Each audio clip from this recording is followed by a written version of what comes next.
कोई मतलब तो मतलब बता दिया जाएगा ना। चुनाव में वोट देने के लिए कौन लोग आएंगे? मंगल ग्रह से तो लोग नहीं ना आएंगे। आज अमीन बेरोजगार हुए हैं, कल मुख्यमंत्री बेरोजगार होते हैं। बात करना चाह रहे हैं कि बिहार के राजधानी पटना में लगातार 15 दिन से प्रोटेस्ट करने वाले ये एलआरसी, जो लैंड रिफॉर्म्स करने वाले जो संविदा कर्मी हैं, ये सभी लोग काफी ज्यादा हताश हैं और भूख हड़ताल, आमरण अनशन के साथ साथ अब कई लोगों को तो पीएमसीएच में भर्ती किया गया है। और ऐसे में बिहार सरकार और जो चीफ सेक्रेटरी जयसिंह हैं, ये भूमि राजस्व के, कहीं ना कहीं पूरी तरीके से कह रहे हैं कि हम सीएससी को दे देंगे। अब ये मामला निकल के आ रहा है सर कि हम सीएससी को दे दिए हैं। मंत्री सरावगी भी बोल रहे हैं कि हम सीएससी को दे दिए हैं। आप लोग कोई मतलब नहीं। सीएससी क्या मतलब हुआ? CSC common service centre.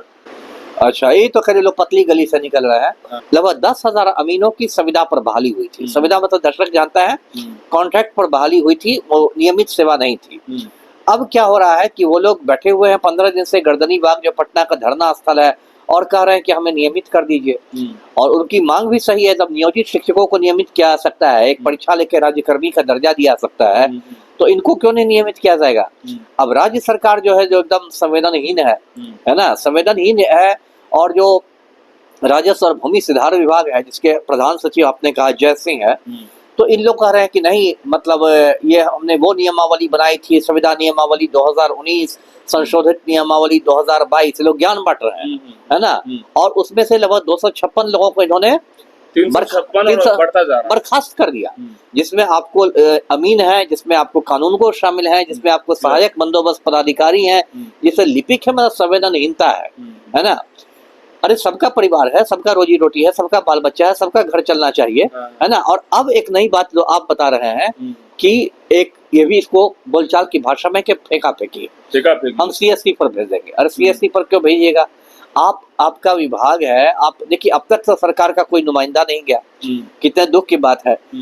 Local Patna में उनका धरना चल रहा है, ये भी नहीं कि खूंखार आतंकवादी बैठे हुए हैं। लोकतांत्रिक तरीके से धरना में, शांतिपूर्ण तरीके से है, लोकतांत्रिक है, हर किसी का अधिकार है। अभी अनंत सिंह को जुकाम हो जाए तो पलटू राम दौड़े चले जाएंगे पूरा लाव लश्कर के साथ। और यहाँ मर रहे हैं लोग, भूखे प्यासे हैं, पीएमसीएच में भर्ती कराया जा रहा है और सरकार संवेदनहीन है। एनडीए में सीटों का बंटवारा हो रहा है, ये कितनी मतलब गलत बात है। कई लोग, मैंने देखा कि रात भर उस मच्छर और उस जंगल और उस कचरे में ये लोग, बारिश में, भादों का महीना है, खुले आसमान में पलटू राम को कहा जाना एक दिन बिताने के लिए, है ना। ये आसान ना है। औरतें हैं उसमें, छोटे छोटे बच्चे हैं, बुजुर्ग लोग हैं, तो मतलब खुले आम में आप माहौल में रहना, आप बरसात के मौसम में समझ सकते हैं जी। मच्छर, इसमें क्या सुविधा है? गर्दनी बाग में क्या सुविधा है? बस ये लोग बस यही चाहते हैं कि या तो पूरा क्लियर कर दो, नहीं तो हटा दो, या फिर दे दो परमानेंट। दूसरी बात है कि ये जो सीएससी को देने वाली बात है, तो ये लोग कह रहे हैं कि सीएससी 1% इनका काम नहीं कर पाएगा। क्योंकि कॉमन सर्विस सेंटर में पैसा ले जाता है, 100-200 रुपया ऐंठा जाता है, और उसके बाद जो है, जो टेक्निकल काम है इसका, सर्वेक्षण वाला, ये जो स्पेशल जो काम किया है वही कर सकता है। वही मैं कह रहा था ना कि ये तो फेंका फेंकी हो गई। आपने अपने ऊपर से फेंक दिया, पल्ला झाड़ लिया आपने। विभाग अपने इससे मतलब जिम्मेदारी से भाग रहा है। 2 महीने के बाद चुनाव है, कोई मतलब नहीं है। कोई मतलब तो मतलब बता दिया जाएगा ना। चुनाव में वोट देने के लिए कौन लोग आएंगे? मंगल ग्रह से तो लोग नहीं ना आएंगे, यही लोग तो वोट देंगे। सबका घर परिवार भी है। जब सरकार में देखिए इतना अहंकार हो गया, पलटू को लग रहा है कि एकदम हमने बिहार को अपनी जागीर में लिखवा लिया है। ऐसे थोड़े होता है। आज अमीन बेरोजगार हुए हैं, कल मुख्यमंत्री बेरोजगार हो जाएंगे, क्या दिक्कत है? देखिए सर, इस बौखलाहट में तो नीतीश कुमार ने फिर मास्टर स्ट्रोक लगा दिया कि 10,000 रुपया महिला को मिलेगा हर परिवार में। खजाना खाली हो जाएगा, आप समझ रहे हैं?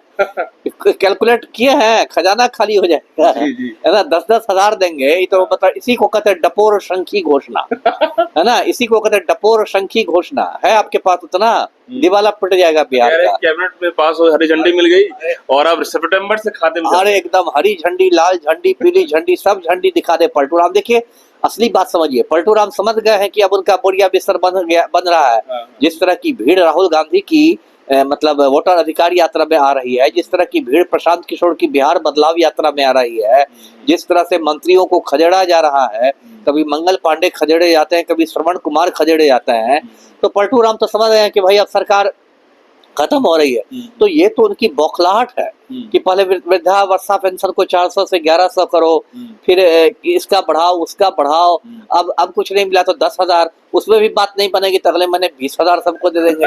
अब कोई काम ही कौन क्यों करेगा, बैठे बैठे कोई खाता में 20,000 आ गया है ही ना, कौन काम करेगा, है ना। मेरी बैठे बैठे काम आ जाए तो कोई काम वाली बात नहीं है क्या, किसी की नहीं पच रही है। ये तो अर्थशास्त्री लोग कह रहे हैं, आज मैं पढ़ रहा था कि इसमें 29,000 करोड़ का खर्च आएगा राज्य सरकार का। 29,000 करोड़, 29,000 करोड़, और मुझे ये भी राशि छोटी ही लग रही है। अभी मैं खुद मतलब हिसाब किताब करूंगा तो ये बहुत राशि भाग जाएगी। तो ये सब इसी को जब कैबिनेट से गवर्नर के द्वारा पास होता है, कैबिनेट से मंजूरी मिलती है, तो गवर्नर की बातों को भी अवहेलना होगी। अवहेल देखिए, गवर्नर को तो असली सत्ता में न रहता है, जो कैबिनेट से पास होगा उस पर गवर्नर दस्तखत करेगा। वो तो कोई गवर्नर को अपनी ताकत है नहीं। और इस तरह के फैसलों को मतलब लोक लुभावन फैसले कहते हैं।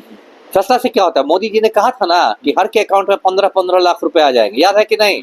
आज सुबह में ही मैंने अपना अकाउंट चेक किया है, 15 पैसा नहीं आया। 11 साल से मैं डेली चेक कर रहा हूँ। लेकिन ये कह रहे हैं सितंबर में एकदम रजिस्ट्रेशन के साथ चला जाएगा। 1 महीना तक आएगा। 1 महीना तक ये पूरे बिहार में 1 महीना जाएगा। 1 महीना जाएगा, उसके बाद है ना, उसके बाद फिर देखिए उसका खजाना खाली हो जाएगा।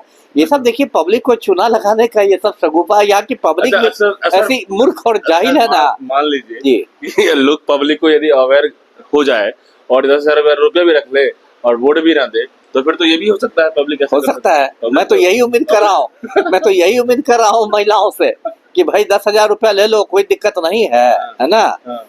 मतलब 10,000 में साड़ी ब्लाउज गहना गुड़िया सब ले लो, वोट दे दो कांग्रेस को। अच्छा निकाल दो सब और उसका वोट दे दो कांग्रेस को, क्या दिक्कत है। कोई वोट में थोड़े पूछा जाएगा कि आपने किसको दिया।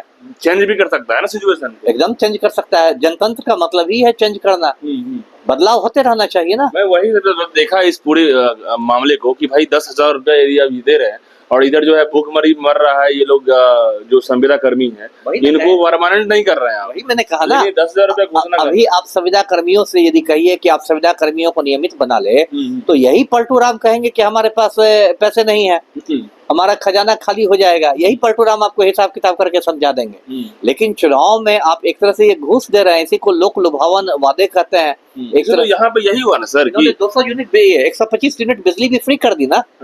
125 यूनिट बिजली भी फ्री की है। लेकिन यहाँ पे दोहरा चरित्र यहाँ पे ये दिख रहा है ना कि यदि 13,000 संविदा कर्मियों को आप परमानेंट नहीं कर पा रहे हैं और इधर लोक लुभावन की बात कर ले या महिलाओं को खींचने के लिए आप 10,000 रुपए अकाउंट में डलवाएंगे, तो कहीं ना कहीं यही तो दोहरे चरित्र की तस्वीर है। वही दोहरे चरित्र पर सरकार चलती है, चाहे राज्य सरकार हो या केंद्र सरकार।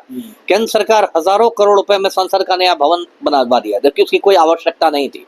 पुराना भवन भी चल ही रहा था, ऐसा नहीं कि खंडहर हो गया था।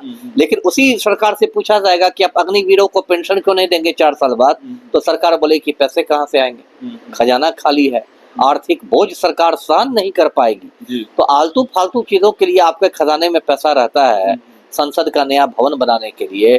और अग्निवीरों को आप 4 साल बाद कहिएगा कि पकौड़ा जाके छानो सड़क पर।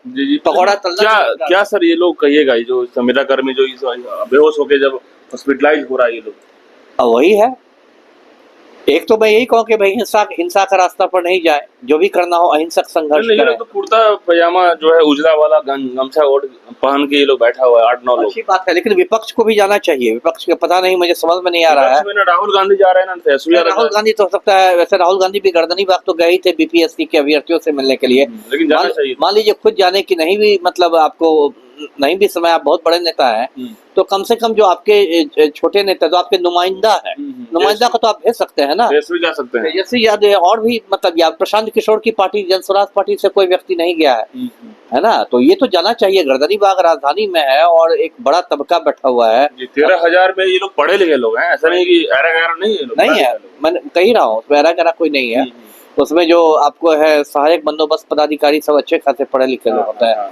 तो ये सरकार की संवेदनहीनता है। फिर मैं वही लोगों से कहूंगा कि भाई हिम्मत नहीं हारिए अमीन लोग, है ना।